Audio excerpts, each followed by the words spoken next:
நம்பிக்கை நம்பிக்கை நம்பிக்கை நம்பிக்கை இல்லாமல் நாளை இல்லை.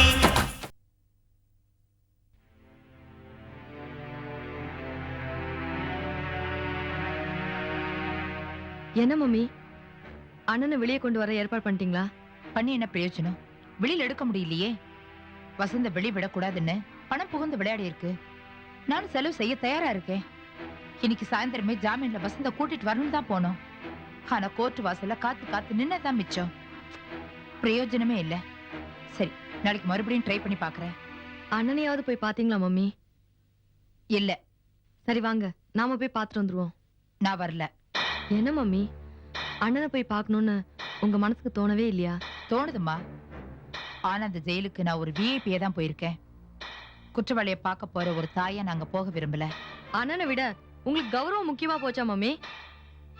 உங்க அண்ணன் போனா வந்துருவான், ஆனா கௌரவம் போனா வராது.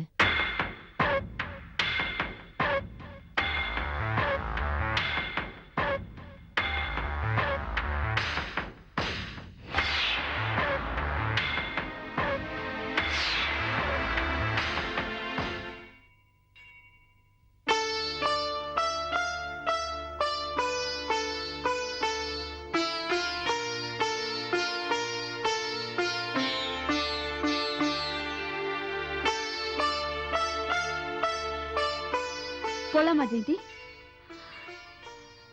தேவி, உனக்கு லேட் ஆனா நீ கிளம்பு. இன்னைக்கு ஸ்கூல்ல ரிவிஷன் டெஸ்ட் வேற இருக்கு. பரவாயில்ல ஜெயந்தி, உன்னை இந்த நிலைமையில விட்டுட்டு நான் போக மாட்டேன். என் வீட்டுக்காரர் ஜெயில போய் பார்த்ததுல இருந்து எனக்கு மனசு சரியில்லை தேவி. அவர் எவ்வளவு கம்பீரமா இருந்தவர் தெரியுமா? அவரு கம்பிக்கு பின்னாடி பார்த்ததை நினைச்சா என்னால தாங்க முடியல தேவி. விடு ஜெயந்தி, உங்க வீட்டுக்கார் தப்பு பண்ணிட்டோ இல்ல சமூக விரோத செயல ஈடுபட ஜெயிலுக்கு போலையே. பிசினஸ்ல ஏதோ ப்ராப்ளம், அதனால தானே போயிருக்காரு. இதெல்லாம் சகஜம் ஜெயந்தி. என்னால அப்படி எடுத்துக்க முடியல. அவர் எவ்வளவு நல்லவர் தெரியுமா? ஏன் தான் இந்த கடவுள் நல்லவங்களை மட்டும் சோதிக்கிறாருன்னு எனக்கு தெரியல. இது பாரு, கொஞ்ச நேரம் வெயிட் பண்ணு, நான் அங்க பிரதட்சணம் பண்ணிட்டு வந்துடுறேன். சொல்றேன், தப்பா நினைச்சுக்காத ஜெயந்தி. நீ சரியா சாப்பிட்டே 3 நாள் ஆச்சு. இந்த நிலைமையில நீ அங்க பிரதட்சணம் செஞ்சா உன் உடம்பு தாங்குமா? பேசாம இப்படியே உட்காந்து கடவுளை வேண்டிக்கோ. என்ன வருத்திக்கிட்ட பிறகாவது அந்த கடவுளுக்கு என் மேல கருணை வருதான்னு பாக்கலாம்.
கடவுளே, எப்படியாவது அவரை ஜெயில இருந்து மீட்டு கொண்டு வந்துரு. இல்லைன்னு அந்த குழந்தைய பார்க்க விடாம என் உயிரை எடுத்துரு.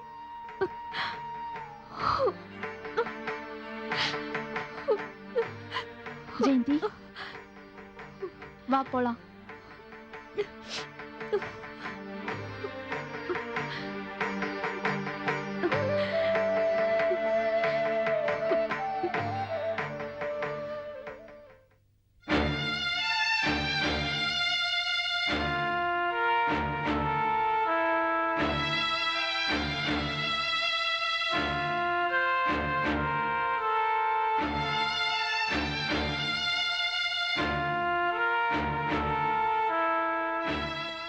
வசந்த் சார்,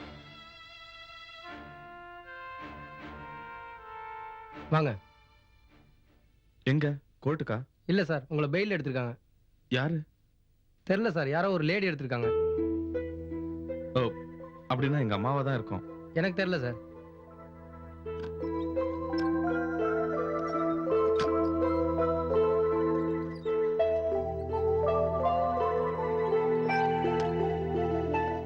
வாங்க சார்.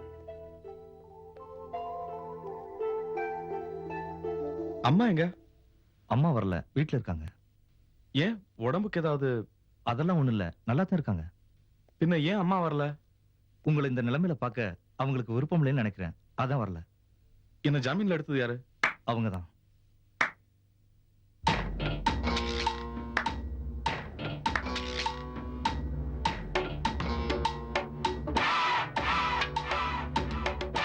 நான் தான் வசந்த்.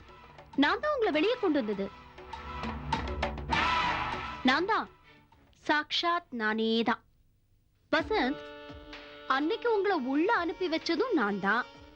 இன்னைக்கு உங்களை வெளியே கொண்டு வந்ததும் நான் தான். பொறுத்து பொறுத்து பார்த்தேன் உங்களை யாராவது ஜாமீன்ல எடுக்க வருவாங்களான்னு. ஆனா பாவம், யாருமே வரல. உங்க அம்மா சிந்தாமணி கூட வராததுதான் பெரிய சோகம். பேருதான் சிந்தாமணி குரூப் ஆஃப் கம்பெனிஸோட மேனேஜிங் டைரக்டர் மிஸ்டர் வசந்த். ஆனா வெளியே கொண்டு வர நாதியே இல்ல. மனசு கேட்கல. அதான் நானே வந்து என் சொந்த ஜாமீன்ல உங்களை வெளியே எடுத்தேன். இனிமே நீங்க ஓடி போயிட்டா கூட நான் தான் பொறுப்பு, தெரியுமா? ஏற்கனவே ஓடி போனவர் தானே நீங்க. ஆனா இனிமே என்ன மீறி எங்கேயும் ஓட முடியாது.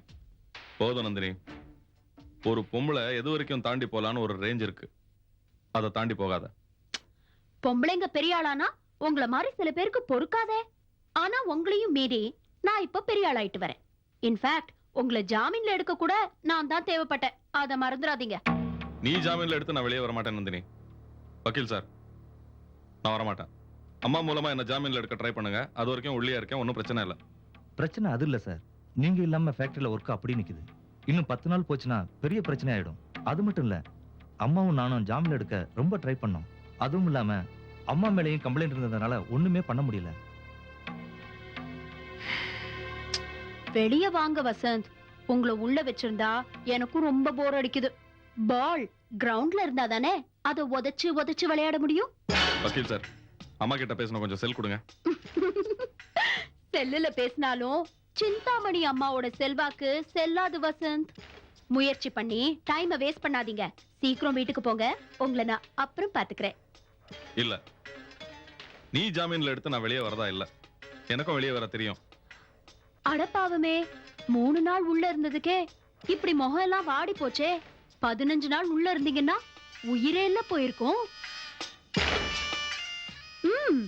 அடுத்தவங்களை கஷ்டப்படுத்தி வசதியா வாழ்ந்து பழகிட்டீங்க. மத்தவங்க எப்படியெல்லாம் கஷ்டப்பட்டிருப்பாங்கன்னு இப்ப புரியுதா? நந்தினி, நான் உன்னை பகையா நினைக்கல. நான் உன் வழிக்கும் வரல. எதுக்காக என்ன தொந்தரவு பண்ற? நானும் உங்களை பகையா நினைக்கல வசந்த். அப்படி நினைச்சிருந்தா உங்களை ஜாமீன்ல எடுக்க இப்படி ஓடோடி வந்திருப்பேனா? என்ன இருந்தாலும் உங்க புள்ள எல்லாம் என் வயத்துல வளருது. நந்தினி, அதை மட்டும் சொல்லாத. உன் பிள்ளைக்கு ஒரு இனிஷியல் வேணுங்கிறதுக்காக என் பேரை ஏன் எடுக்கிற? அப்போ நானும் நீங்களும் நெருங்கி பழகுனது பொய்ன்னு சொல்றீங்களா? இல்ல உங்க மேலேயே உங்களுக்கு நம்பிக்கை இல்லையா? நந்தினி, என்னதான் இருந்தாலும் நீ கலங்கப்பட்டவ, அதை மட்டும் மறந்துடாத. நான் கலங்கப்பட்டவளா இல்லையாங்கிறத காலம் முடிவு பண்ணட்டும் வசந்த். வாங்க.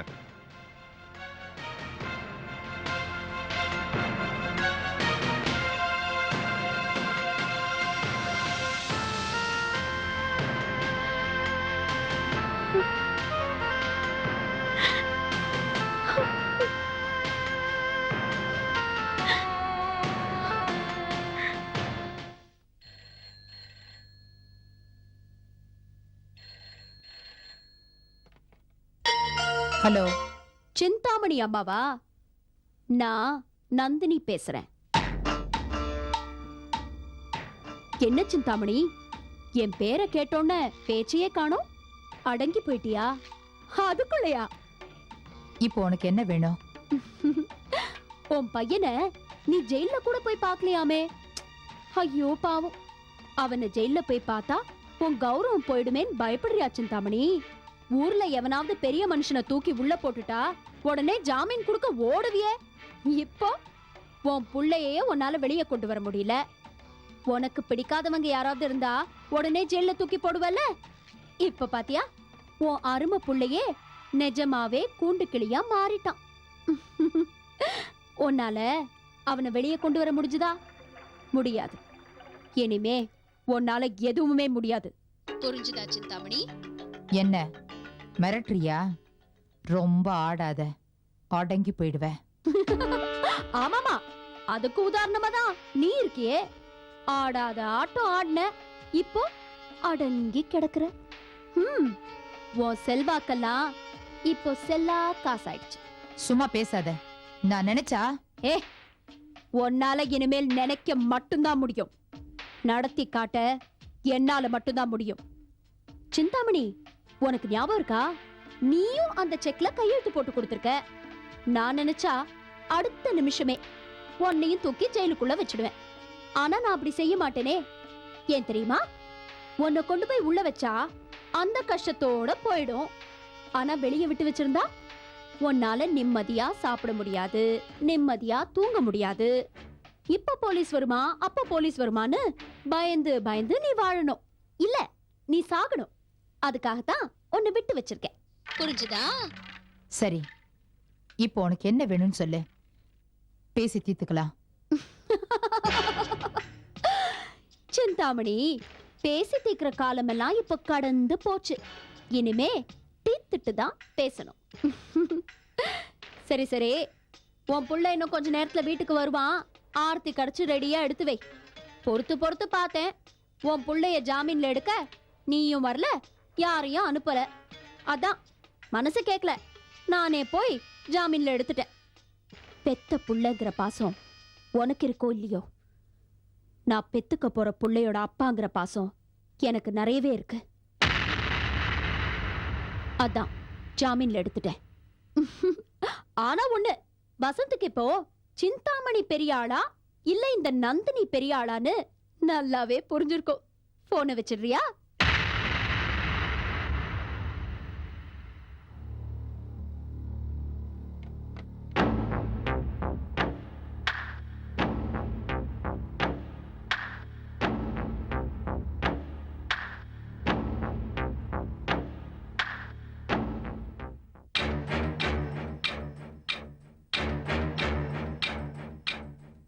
யார் மம்மி போன்ல?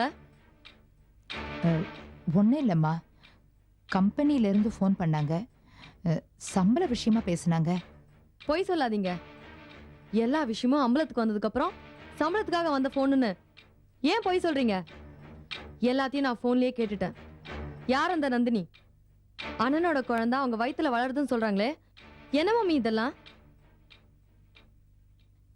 இதெல்லாம் உனக்கு தெரிய வேண்டாம் அருணா. உன்னால இதை தாங்கிக்க முடியாதே.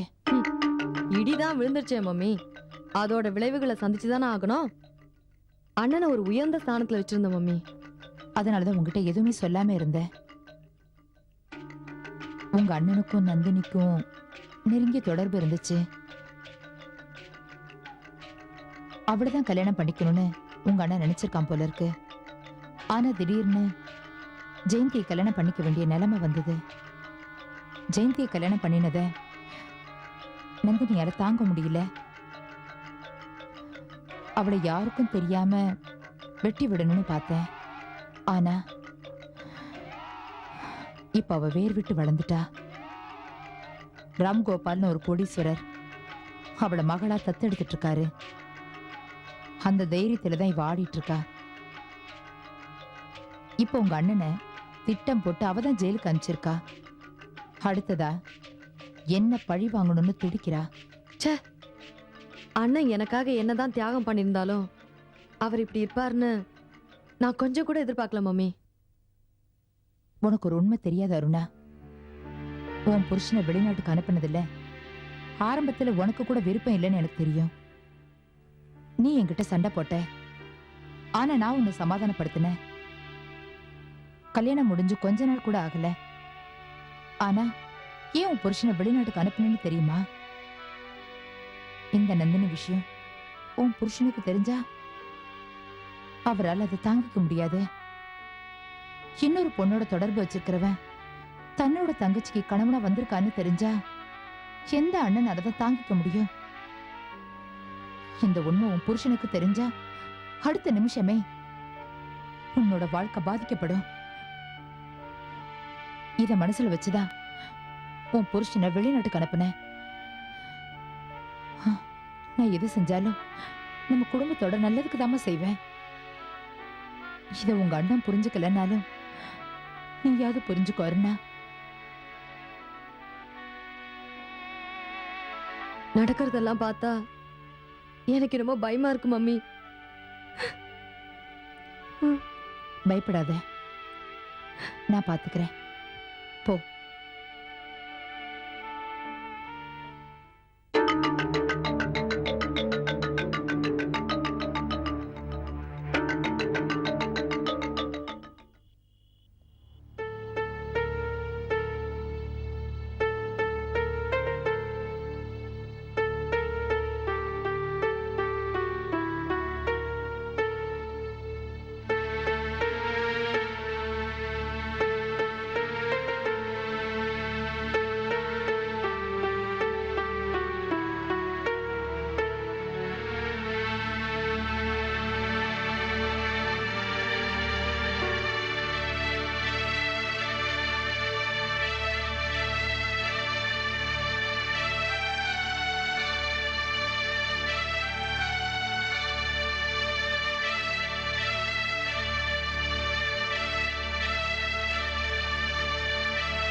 அம்மா,